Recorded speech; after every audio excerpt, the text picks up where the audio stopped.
y a deux constats qui sont difficiles à croire. C'est tout d'abord que 80% des aveugles ne devraient pas l'être et que 80% des apprentissages passent par les yeux. La première cause de cécité pour les enfants est la carence en vitamine A. C'est une forme de malnutrition qui donc retarde la croissance à la fois physique mais aussi cognitive. L'égalité des chances, elle passe probablement en premier par l'égalité de la vue, la capacité à voir et à bien voir. Je suis myope astigmate et j'ai eu la chance d'être détecté à l'âge de 5 ans. Et donc j'ai reçu des lunettes et ça a changé ma vie. J'ai enfin pu voir au tableau, enfin pu lire, enfin pu comprendre. Donner la lumière à ceux qui pourraient en être privés s'ils ne pouvaient pas accéder aux soins, s'ils ne pouvaient pas être accompagnés au moment où c'est nécessaire, ça me touche fondamentalement en fait.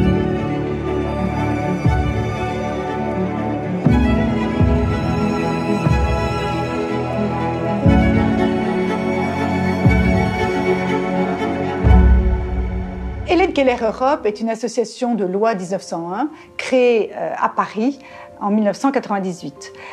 Ses missions sont la prévention de la cécité évitable et de la malnutrition. Elle mène, pour remplir ses missions, des programmes partout dans le monde, y compris en France. Alors nous parlons de la cécité évitable. Eh bien la première cause de cécité dans le monde, c'est encore la cataracte. Depuis presque 20 ans, en coopération avec le ministère de la Santé du Myanmar, nous travaillons à un projet de prévention de la cécité. Tous nos programmes sont faits avec des relais locaux pour que les gens puissent s'approprier nos programmes. Et ce travail nous a permis d'opérer plus de 500 000 personnes aujourd'hui de la cataracte. Et cette opération miraculeuse de la cataracte leur redonne la vie. Pour moi, c'était intolérable de laisser tous ces milliers de gens dans l'obscurité alors qu'on peut leur laisser la vue, donner la vue, rendre la vue.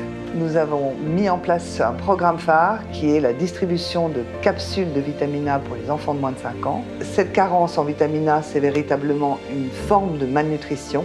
La moitié de la mortalité infantile est encore attribuée à la malnutrition.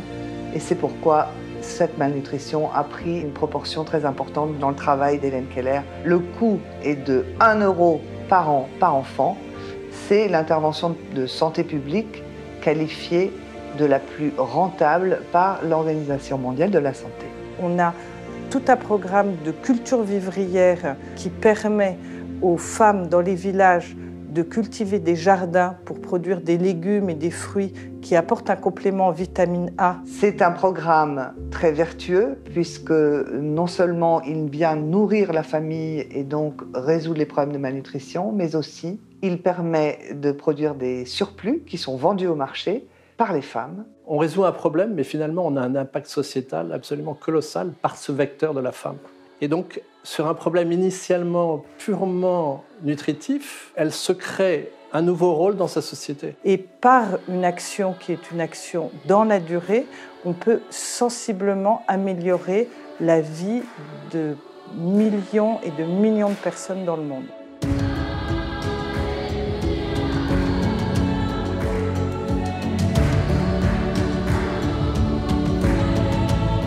Je soutiens Hélène Keller depuis une dizaine d'années. J'ai passé une grande partie de mon enfance et une grande partie de ma vie professionnelle en Afrique. Et j'ai pu toucher du doigt tous les problèmes de malnutrition, de cécité qui ne sont pas rares.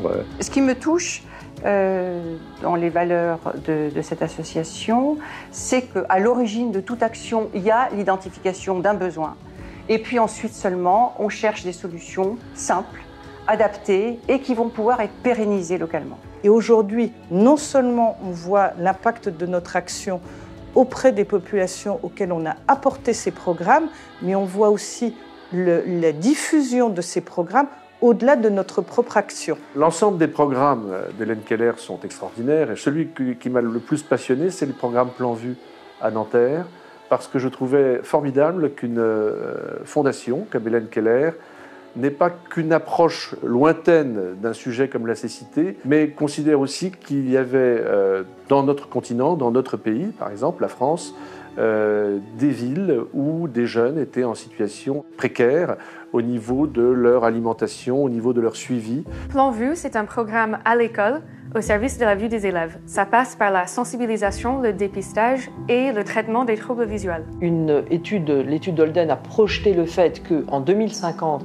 la moitié de la population mondiale serait myope. Donc le dépistage précoce est essentiel. C'est essentiel puisqu'on sait très bien qu'un enfant, pour acquérir les connaissances et pour se développer normalement, a besoin de bien voir. Sur la population dépistée par le Plan Vue, c'est-à-dire plus de 1000 enfants scolarisés, nous avons observé près de 38% de nécessité d'une consultation ophtalmologique. C'était beaucoup plus que ce que nous n'attendions.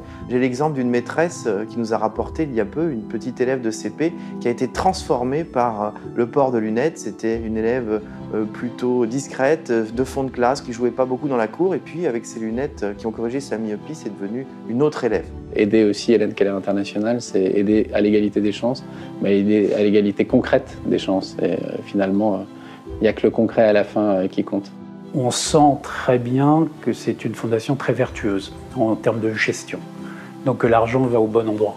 Et Hélène Keller, c'est des compétences, des expertises, du travail, voilà. Et le soutien à une organisation comme celle-là, c'est une évidence en fait.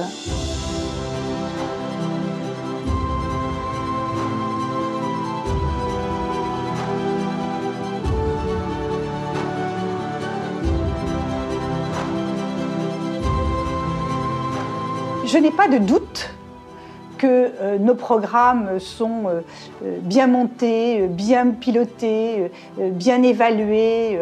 On a une équipe dans l'association qui est absolument formidable et très professionnelle. Et on a un conseil d'administration très engagé. Donc on a des atouts incontournables. Mais sans les donateurs, rien de tout cela n'existerait. Sans les donateurs, aucun de ces programmes ne verrait le jour. Aucune de ces réflexions ne mènerait à des opérations concrètes. Donc les donateurs, ils sont essentiels à notre action. Merci à vous tous, fidèles donateurs. Nous avons tant besoin de vous. Et tout particulièrement dans cette période, avec cette pandémie qui vient exacerber les inégalités. Hélène Keller Europe a encore plus besoin de vous. Bonjour à toutes et à tous, je m'appelle Angélique Kidjo. Nous devions nous retrouver le 2 décembre à l'Olympia pour célébrer la fondation Hélène Keller Europe. Malheureusement, le Covid est passé par là, on ne pouvait pas le faire. Je vous invite à revenir le 7 juin pour célébrer cette fondation et les encourager.